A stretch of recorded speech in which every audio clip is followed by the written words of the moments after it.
Hi! A lot of people these days need to make video calls, but for a whole range of good reasons, want or need to make sure that whatever's behind them in the room isn't on camera. One way to fix this would be to use some kind of background screen that you could fold out of the way when you're done, like a changing screen or room divider, or even a Chroma key green screen so that you can drop in some other background digitally. But all of these tend to be expensive, and a good green screen effect needs very careful positioning and lighting. It does not lend itself to jumping onto a video call. And I know that some video call platforms, most famously Zoom, can do some clever processing, so you can use a virtual background without a green screen. But Zoom won't give you this option unless you have fairly new or high performance equipment, and even if you have, frankly, the results are often an abomination. Seriously, this sort of effect can be immensely distracting for anyone who has to watch you. However, there are ways of solving the problem if you change the webcam image using OBS, which is free software available on all the main platforms, along with the OBS-VirtualCam plugin, which lets you feed whatever you've made in OBS to Zoom or whatever instead of feeding it the webcam image directly. If you don't already use OBS, you will need to download and install it and spend a little while getting used to it, but most people find that a worthwhile investment, as it turns out to be helpful in all sorts of situations. I've put a link in the description to one of my past videos, which is an OBS tutorial for beginners, aimed mainly at people planning to do online teaching, but if you do a bit of searching, you'll see there are plenty of alternatives.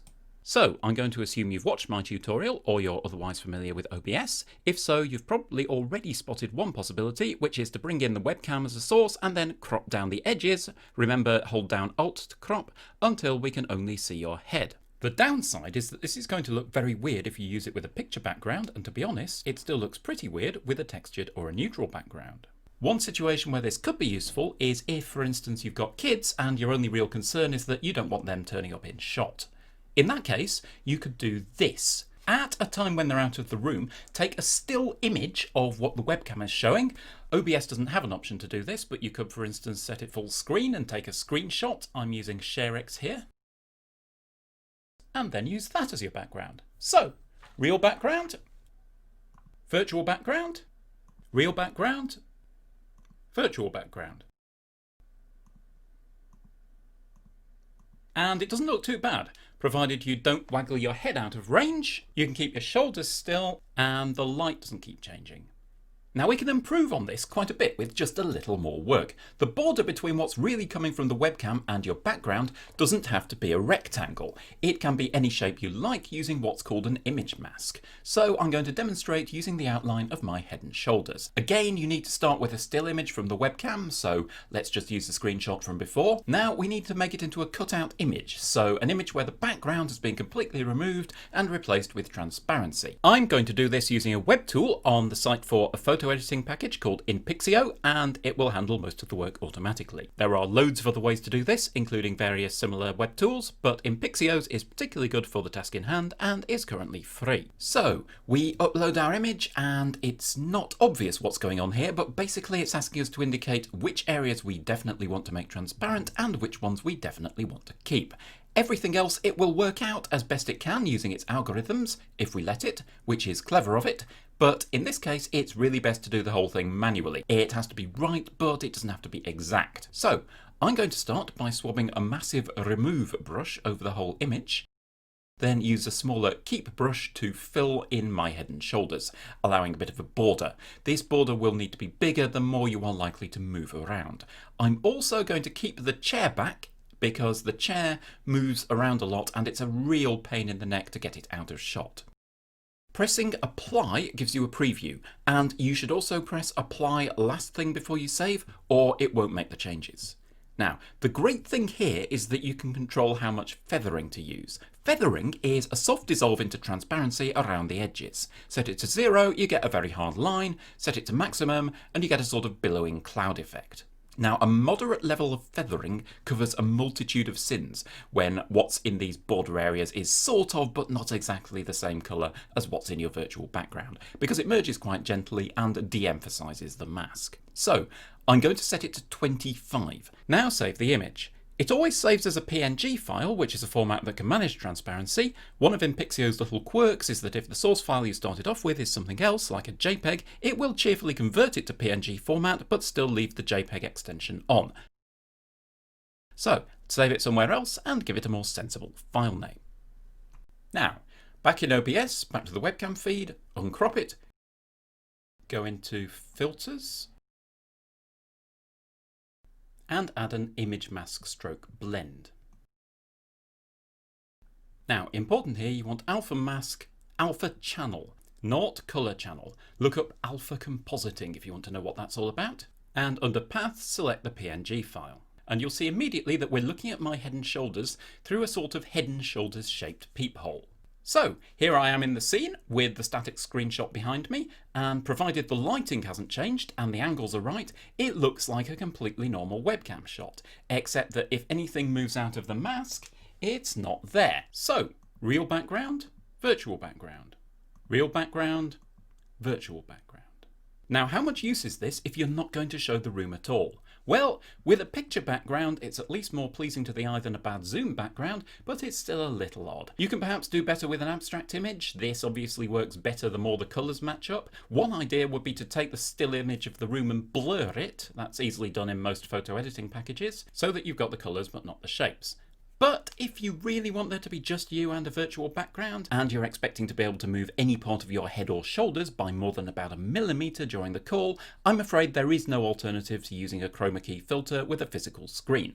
The good news is that if you've got an image mask, you can do it without an elaborate or cumbersome backdrop. Provided you sit on some sort of chair which has a back to it, you just need 3 things which should be pretty easy to source. First, you need something to serve as a frame or board to attach to the chair and drape the screen off. It needs to be lightweight and about as wide as the chair.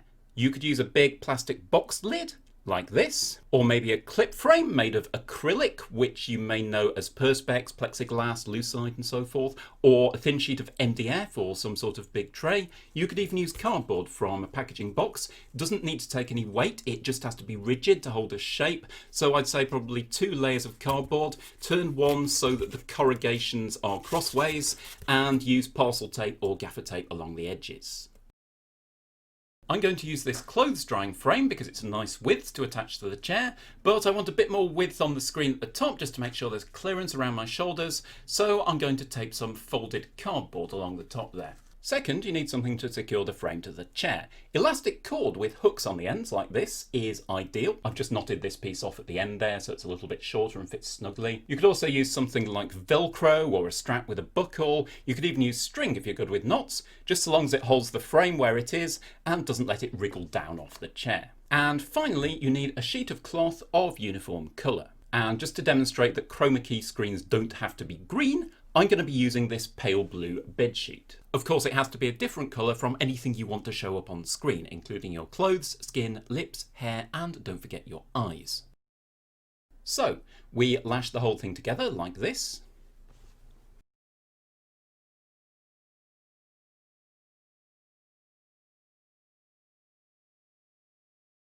And the end result here is not too big for practical use. You can make it as big or as small as you need.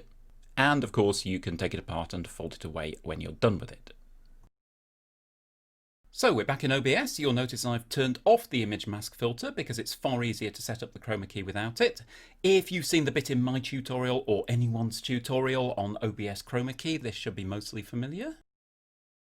The one thing to note is that as we're not keying from green here, we need to pick a custom colour. And actually you do not want to match the video colour of the sheet too closely, even though there's a colour picker tool which will let you do that. The way to get the right range, I find, is to pick a more vivid shade of the same hue. So let's go for that one, and then keep the similarity relatively high. And then you have the usual process of foozling about between the similarity and smoothness settings until you find something that works. Actually, one thing that I find useful is, in the main scene, if you drop an image of zebra stripes directly behind the webcam feed, zebra stripes are kind of the ultimate tough test of whether a key is working properly. They will really emphasize all the bits where it's wrong. There in fact followed quite a protracted period of fiddling with both the settings and the physical lighting and smoothing the cloth. In hindsight, I was showing off a bit, trying to pull a key from that pale blue. Brighter is generally better if you want an easy life. But eventually, with good luck and a following wind, it will click into place. You will notice we have a little local difficulty over there, but we don't need to worry about that because we're going to use an image mask. This is not, in fact, the same mask as before. I've done a new one purely because this time we're not including the back of the chair in our shape. It's exactly the same method though. It's a PNG out of the Impixio web tool. And the process for adding it is just the same as before. Remember, it's alpha channel. If you've moved so that you're out of line with the mask, obviously move back and center yourself. And now if we choose a slightly less headache-inducing background, we're good to go. Miserable reality, gleaming cyberpunk future. Miserable reality, gleaming cyberpunk future. And of course, nothing from reality can intrude on your view, unless of course it gets directly between you and the camera by, for instance, leaping into your lap, which I suppose a cat might do, but come on, I can't be held responsible for cats. And using the OBS-VirtualCam plugin, which again I discuss in my OBS tutorial, link in the description as usual, we can send this homespun delight anywhere we can send a webcam image. So here is a non-scary zoom background, and indeed the whole rich panoply of OBS tricks is now open to you. You can go to Alnwick Castle Library, you can go to Jodrell Bank, you can hang out in the aquarium, and you can even bring up your favourite COVID-19 assessment mitigation policy and delight your colleagues by scrolling through it. And all without putting anything on screen from the webcam beyond your head and shoulders. Now, I am conscious that this is rather a lot to take in, maybe if you're not used to this kind of thing, but you've only got to learn it once, and hopefully that effort will pay off fairly quickly. So thank you very much for watching, and I'll see you again soon.